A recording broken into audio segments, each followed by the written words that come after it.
All right, today we're going to go on to our next section, which is about congruence and transformations. So up to this point, we've talked about reflections, rotations, and translations, all three of which we said were rigid motions.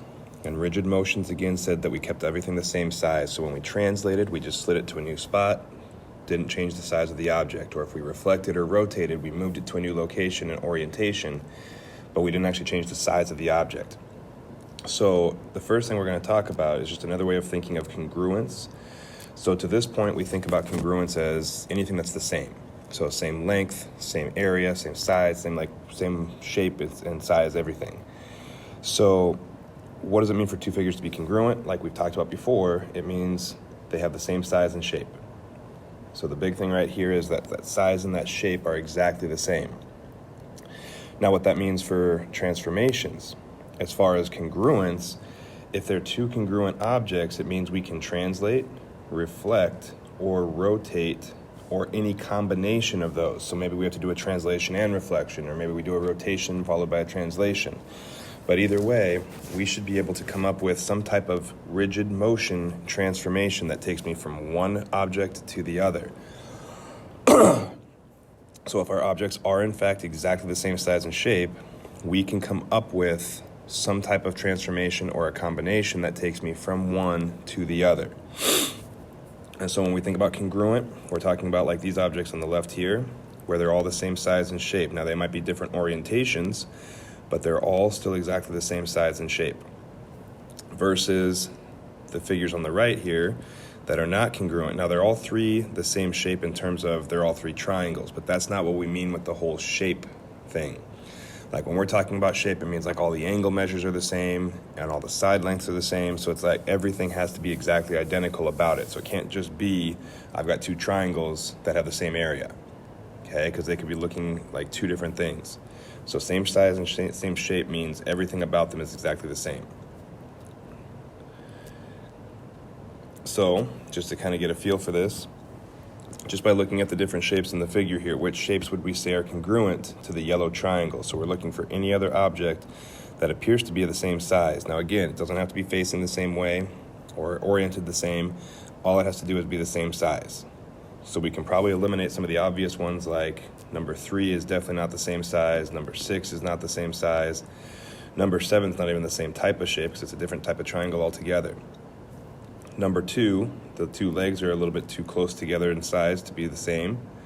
Number 4 is obviously way too big. And so what that leaves us with are these final candidates, 8, 5, and 1. These all appear to be roughly the same size as the yellow. So if we check that, we notice that that's what we got going on here. So the rest of them were either different sizes or they were completely different shapes, and so they could not be congruent to that original yellow triangle. Now when we name congruent shapes, this is going to be really important here. So when we talk about the fact that two figures are congruent, we have to make sure that we match up corresponding parts correctly. So the same corners have to match up, the same sides have to match up, and everything. So when we name shapes, the order of the points will matter. Once we name our first object, whether it's a triangle or quadrilateral or whatever, those names, the order that we go in there, have to correspond to the same order in the other figure. So for instance, in our picture down here, we've got triangle ABC and triangle XYZ here. Now we're going to say that those two triangles are congruent, and so when I make this statement right here, so triangle ABC is congruent to triangle XYZ, what they're telling us in that one statement is exactly what has to match up within the two triangles. So they're telling us that A is the first letter here, which has to match up with X in the other triangle. So angle A here has to match up with angle X. And then they tell us angle B has to match up with angle Y. So this angle right here has to match up with this angle here, and so on. So then if I look at C and Z, so C and Z have to match up. And so that's what we're talking about here. So when you say triangle ABC is congruent to triangle XYZ, it means A and X have to match up together. B and Y have to match up. C and Z have to match up.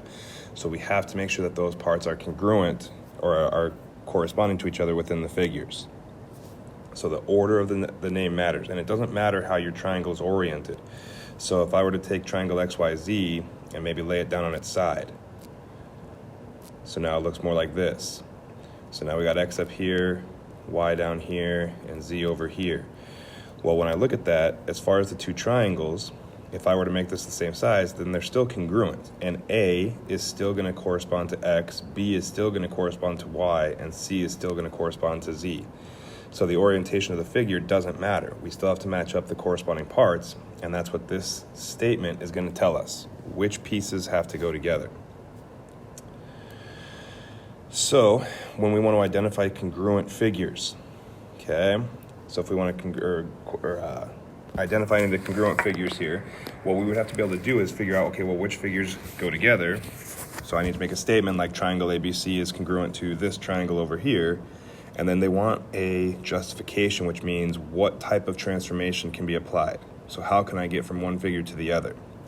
So if I look at the picture down here, if we notice, it looks like triangle ABC right here and this triangle DEF right here seem to be pretty much the same size. Now, if I look at those closely, notice it looks like triangle ABC, if I want to take it to triangle DEF, because that's the whole idea of congruent, is I can make some type of transformation that takes me from one to the other.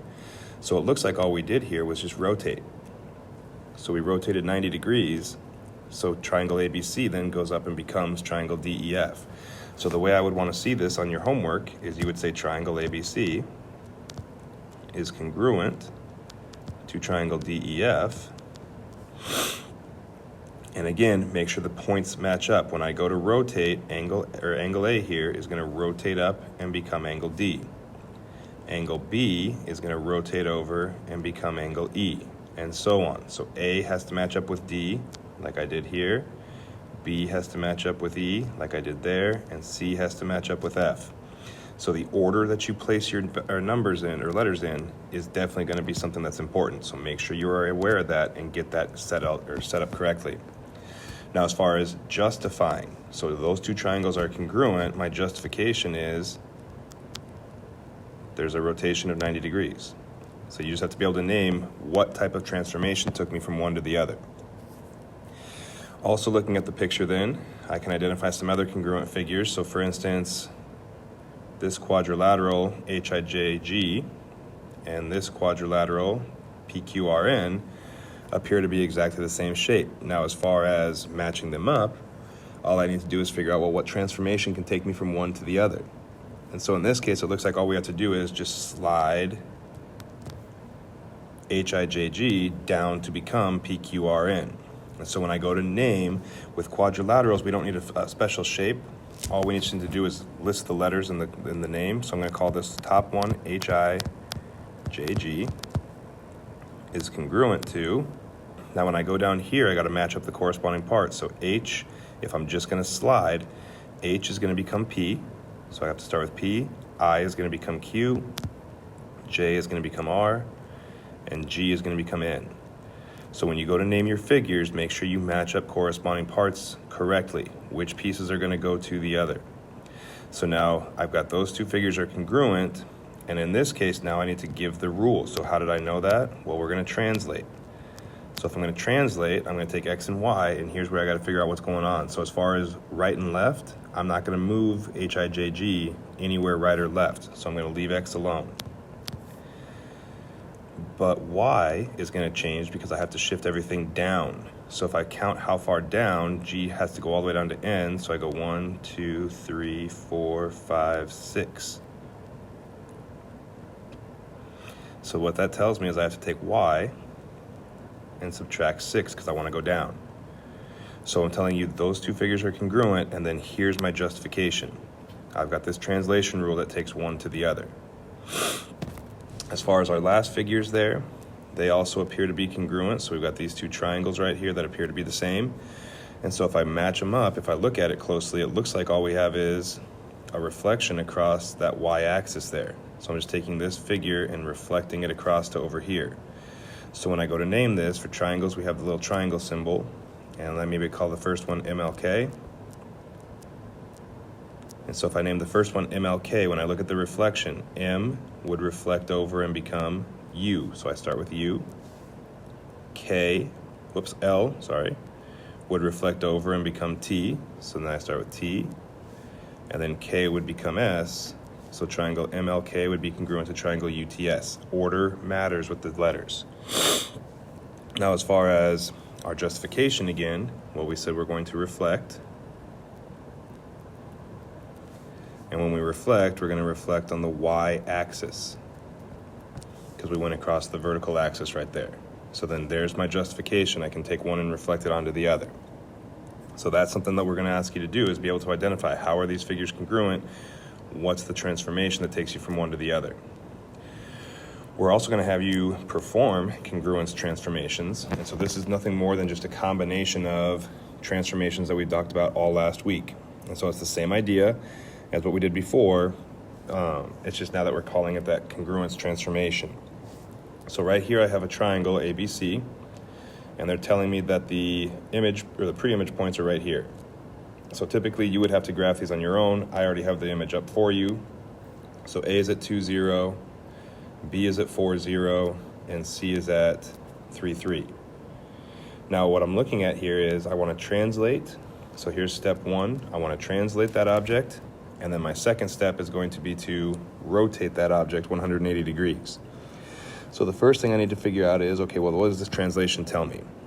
So the translation has a positive 1 in the first spot. So this is my component form for vector transformation. So the first positive 1 tells me to go right 1 unit. And then the negative 4 in the second spot tells me that I need to move down 4. So the first number is always the right or left, the second number is the up and down. So I'm going to take A, B, and C, I'm going to move them right 1 unit and down 4. So A is going to move right 1 and then down 4 and become A prime. C is going to move right 1 and then down 4 and become C prime. And then B is going to move right 1 and then down 4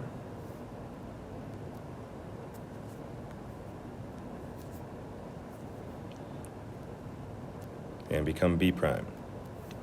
So here's my new figure so far. That's just my first translation. So I moved everything right 1 and down 4.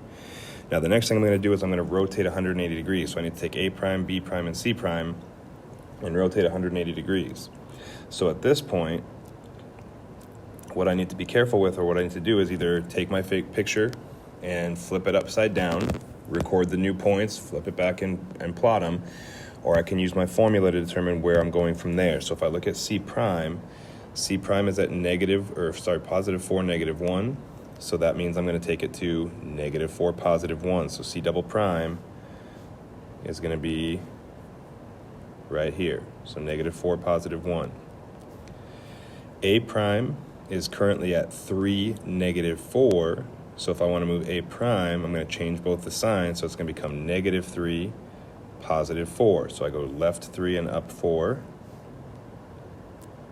And there's A double prime. And then for B prime is at 5, negative 4. If I change all the signs, it becomes negative 5, positive 4. And so B double prime ends up right there. And then I get my final figure right here. So when you're doing these compositions, you're just doing one after the other. So start with the first one. That gives you your A prime, B prime, and C prime. And then you do the second transformation. And again, at the end, just like with any other problem that we've done so far in this chapter, I always want those final coordinates. So whether you calculate those first and then plot, or whether you plot the figure and then record, you need to give me those image points for where I finally ended up. And so there's my triangle that I finally get. That's what I would need to see. So 2 parts to the answer: the graph and the actual points. Okay. Being able to tell how to move from one object to another. So if we're saying if we're trying to get from one figure to the next, so for instance, if I wanted to take triangle or quadrilateral ABCD here, if I want to transform that into this quadrilateral down here, okay, so what they would probably do here is tell us, for instance, ABCD is congruent to EFGH. So they're going to tell us that the two figures are congruent to each other. Now, at that point, letters matter. A has to end up matching up with E, B ends up having to match up with F, C with G, D with H. So when I go to make this transformation, I have to make sure that I actually get those letters to line up. So over on the right here, I kind of showed you what the process for this would be. So the first thing that would happen is I'm going to take quadrilateral ABCD here. I'm going to reflect it across the y-axis. So on a problem like this, you're going to keep track of what you did. So the first thing we did was reflect on the y-axis. So by doing that, A comes over here to become A prime, B comes over here to become B prime, and so on. So then we got C prime and D prime. So now we said A, B, C, D with E, F, G, H, A to E, B to F, C to G, and so on. So now if I look at the red figure that I just created here, if I want to move it down to the green yet, I notice that everything is lined up already with my corners, so all the letters are matched up perfectly. All I need to do is slide them down. So I'm going to come down 1, 2, 3, 4 to get from A to E. And so then after my first reflection here, my second step is going to be to write a translation rule. So I've got X, Y going to, now I don't have any right or left movement, so X remains the same. But I said I was going to go down 4, so I'm going to put Y minus 4. There's my second transformation. So what we're looking at here is making sure that when we do this, we can tell how to get from one shape to the next. So to get from ABCD to EFGH, we reflect across the y-axis, and then we translate down 4. So being able to come up with those is going to be one of the things we ask you to do. Last thing, just a couple of quick theorems that you just need to be aware of. If you have a set of parallel lines, so in this case, line K and line M are parallel to each other. If I do a reflection across those two lines, so I take line segment AB here, I reflect it across to A prime, B prime, and then I take A prime, B prime, and I reflect it across to A double prime, B double prime. So I'm just doing two reflections, one after the other. So I just go right across the picture there. Well, what ends up happening is that when I do that reflection, the total distance that the values follow, so from A all the way to A double prime, so the total distance from one to the next is actually double the amount in between the two lines I reflected. So down here we see how we have this labeled D for distance. So if I know that the distance between K and M, for instance, is 5 units long, that means if I want to travel from A all the way to A double prime, I'm going to have to go 10 units total. So it's always twice as far as the space in between the lines. Or for instance, on a different problem, let's say that they tell us the distance from B to B double prime is 20, then that means that the space between K and M must be 10, because the space in between is going to be half as long as the actual distance from the 2 points. So that's just a quick little theorem to be aware of. Second one's a little bit similar to that. We're just saying that if we have two non-parallel lines, so here we have K and M again. So K and M intersect. What we're saying is if we rotate, so if we reflect across the first line and then reflect across the second line, so again, just one reflection after the other, what we end up doing is we end up rotating. So we end up rotating our object twice as far as the angle between the lines. So if they tell us that M and K meet at a 40-degree angle, then if I were to take a figure and reflect across both lines, that means I'm actually going to be rotating it 80 total degrees. So what you're looking at here is just understanding that the angle between the lines gets doubled if we're going to reflect everything across it. And so again, kind of just a quick little theorem that you need to know about. With that, you should be able to complete all the problems on the assignment. So you'll have a worksheet you can either get off of Google Classroom or in class. Ask questions as you work through it, or email if you need to, come in and get some extra help. But with that, you should be able to finish up anything with this 4.4 material.